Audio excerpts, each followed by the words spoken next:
have our next panel here. It's Ethics and Sovereign Governments in Metaverse. It's a fireside chat moderated by Levin with his interviewee, Gabriel Abed. Gentlemen, the floor is yours.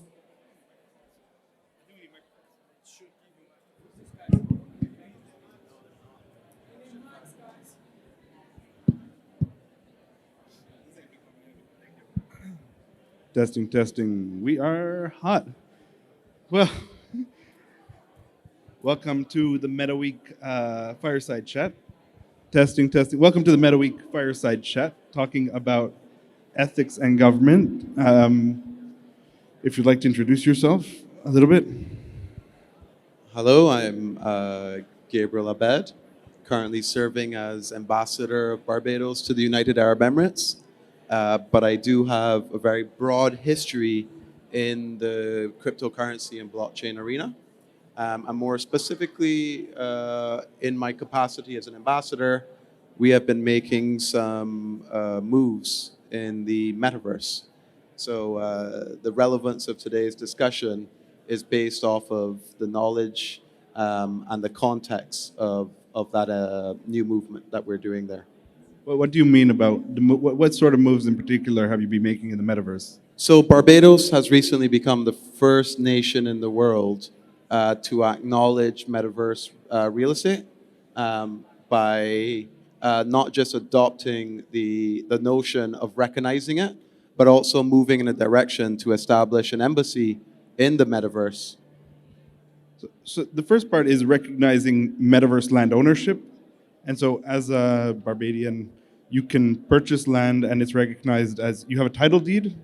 No, we're not at the point right now where we've had legislative adjustments to actually formally and legally recognize land, but we're at the point where the Cabinet of Barbados has approved the government's mission of owning land in the Metaverse and thus controlling the cryptographic keys. Becoming the first government to do so. So Barbados' government is in the process of establishing various enterprises in that field, and we currently do have real estate in the Metaverse. So the government and cabinet holds the keys to a plot of land where the embassy is. The government of Barbados currently holds keys to land in the Metaverse. Yeah, we are the first nation in the world to do that. And we have some very grand plans on what we're going to do with that virtual real estate. Is the embassy open? Could somebody do something there? The embassy is not launched as yet. We're in the current process of designing it, designing some of the features. As you can imagine, Rome wasn't built in a day. So there's several steps that have to go forward.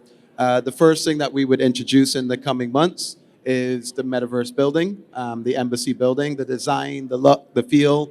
We're collaborating with local Barbadian artists on what type of art we're going to introduce into it, what type of maybe NFT works. We're looking at, as well as just making it for now, a content-driven environment. But the future steps of it are to begin offering diplomatic services in the form of things like visa applications, passport renewals, even to the point where diplomatic missions can meet and have discussions in a secure and private setting. So as you can imagine right now, Mo, when you are meeting with an ambassador, typically it's face-to-face or over a medium like Zoom. In the future, we would imagine that one ambassador sitting in Barbados could represent multiple nations, and with a headset can actually begin having those types of discussions within a Metaverse setting. Wow.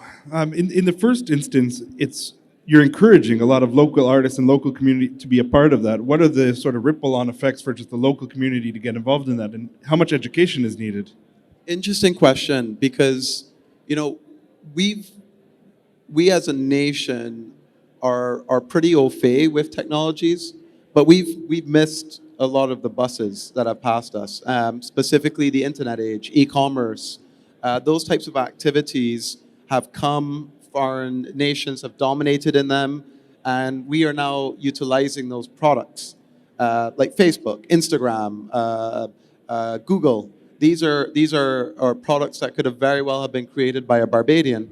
And looking at the trend of the metaverse, which may very well still be a hype, it may very well be a fad, but in accordance with the trends that we are seeing out of very large corporations like Facebook rebranding to Meta, like Adidas and Gucci announcing that they're starting to design wearables for the metaverse, we're taking an approach that even if there's a possibility of this could be a fad, we can't afford to not capture this industry ahead of time. So just by Barbados leading from the front as a government, as opposed to waiting to see what evolves, our people are becoming aware. They're becoming educated. They're actually going out there doing their own research, because the reviews and commentary that we got from the citizenry was around the area of what is the metaverse? What does this mean for me? What are the opportunities? And these questions are now leading to Barbadians trying to answer it for themselves and going out there and doing their own research. So what you end up having is an educated populace. And that's ultimately what we wanted. Of course, our priority is to build a form of diplomatic parity for our nation to strengthen our global positioning with the allies we have around the world. But a secondary effect of that is a population that is au fait with the subject of the metaverse. I'd imagine that citizens are worried about like some of the costs associated with creating this as taxpayers. Of course. I mean, you're talking about a nation that has limited resources. So when a citizen hears that the government is taking on these initiatives, the first question they're asking is, well, you know, the hospital could use revamping, our roads could use fixing, our water system could use some evolution there. Why are we spending money here? And the answer to that is quite simple. We're actually not spending money. And that's one of the beautiful things about being a first mover. It's that we were able to work with the various platforms like Decentraland in a way where they gave us resources. They provided technical talent, design talent, and even all the way down to where they gave us grants. So this is actually, at the current moment, not costing our government anything. While there is a budget that Cabinet has applied for this project, we have yet to tap into that budget and likely won't. And if we do tap into that budget, it would likely go towards Barbadian artists for their works to be represented, and thus benefiting the average Barbadian as a result. So you're quite right. It was a concern of Barbadians that taxpayer dollars were moving towards us. And as a Barbadian, a proud one at that, I too was concerned that I want to see innovation happen for my nation, but at the same time, we have to be pragmatic in understanding where we are in the current day and age of the limitation of our resources, but also understand we can't afford as a nation to sit in the same spot that we're sitting in and hope that we have that upward mobility that we need for the future. And we have been fortunate enough in that first mover advantage has given us that position of being able to move towards deliverance without the expenditure on the taxpayers. How has the response been? I mean, it can't just be an embassy alone in the metaverse. There must be other ones. You see in major cities around the world, embassy districts. Has that been part of the plan? Absolutely. And we understand, look, let me first start by saying this for the audience. The goal here is to never replace physical embassies. A metaverse embassy will never do the full Rolodex of services that a physical embassy can do or give to a particular person arriving at that embassy. Nor was that our goal. The goal was to create a low-cost infrastructure and to create a symbol of representation of what a real embassy or physical embassy can be, and thus representing it digitally, so that when we approach another nation state to which we do not have a diplomatic relationship with, we can now use this token or representation of a virtual embassy as an avenue for being the foot in the door to begin those diplomatic relationships, thus increasing the amount of relationships that we can get, thus broadening the scope of our diplomatic agenda, and specifically that of technological diplomacy, and furthering the ability for us to cover the entire globe, having the same amount of diplomatic relationships that a G7 nation would have. Barbados can never afford to have the same amount of diplomatic missions that a G7 nation has. We just simply don't have the resources. But if you break it down to a digital level, all of a sudden, we can now attain diplomatic parity. And I say that term diplomatic parity because that is so critical to a nation that wishes to have a global positioning at the global table, to allow us to actually attain that. So it's very important to consider that this is not a replacement for a physical embassy, but it's also very important to realize that a nation like Barbados must turn to technological innovation to drive forward specific agenda items. Are you seeing other countries follow your lead and want more information? Absolutely. And to go back to answer your question just now on the district, we are currently in discussions with, and I say we, meaning the Ministry of Foreign Affairs and Foreign Trade of the Government of Barbados.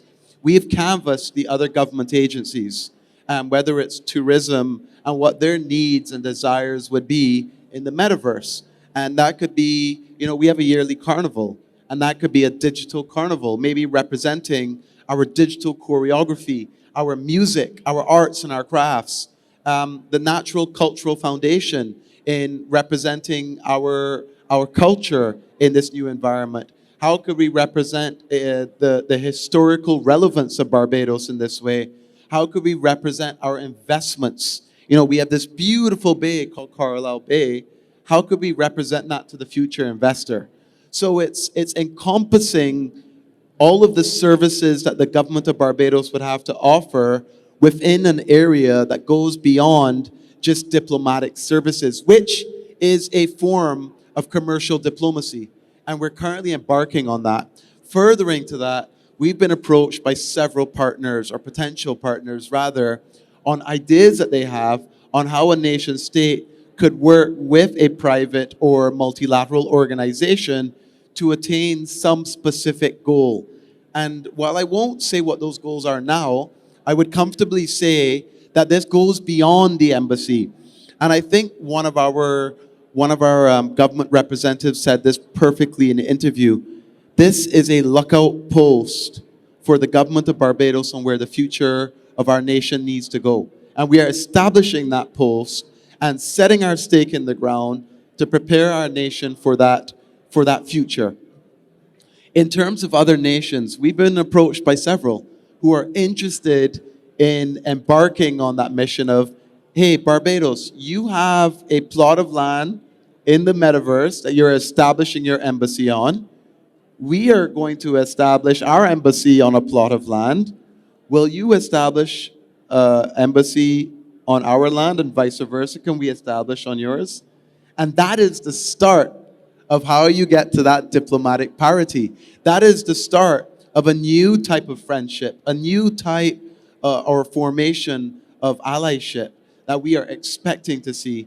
And as a result, we think we'll see many, many nations over the years come to us to repeat this process.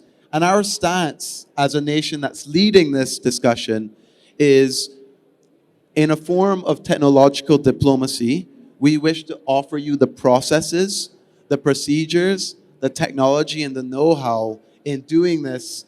And as a nation, we wish to help you attain this goal, whether you're a developing nation or a developed nation, to have that same advantage that we're preparing for ourselves. Yeah. I mean, we're almost finished, but I think coming onto stage with you, I wanted to discuss a few things to understand better the metaverse. And the job of a government is to protect their citizens and to encourage citizen activity and improve the country. And if you could arrange a situation where the net cost is low to the citizens, which in this case is not anything. You have great PR media coverage of all of this, and you are well on your way to diplomatic parity and technological advancement for the whole country. I mean, this is a perfect avenue, and I'm sure in the coming years there's going to be more and more. Blockchain opens up some of these new avenues to get involved with, and if the citizens are also getting involved with, you have a very good recipe for a very happy population. It also future-proofs the nation on where things need to go. The establishment of virtual businesses, the digital nomad that wants to have a representation online, the ability to offer various types of services that go beyond, as I mentioned, diplomatic services. So this is the current trend that we're onto.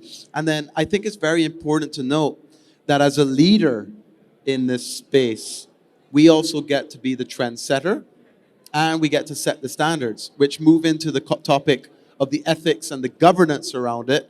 We get to be the ones hosting the discussions around what are the governance features that we need to look out for, what are the ethics that are going to come about from this industry, and what are the standards that we need to put in place with international bodies to prepare for the specific avenues or events that might occur in this new industry. And it's quite interesting to watch this process unfold. And we're still in the very early days of where the Metaverse Embassy, yes, it's a concept that's going to open the doors to some level of digital diplomacy, but I myself, along with the government, and this goes for everyone around the world, we don't know what this can become. And in a day and age when we're faced with COVID, global lockdowns, climate change, war, we are limited or becoming more limited in our ability to move. So what is the next level of immersive interaction that is needed to ensure that nations are collaborating and that they come to terms on a friendly basis about the future of their nations and that arrangement between themselves?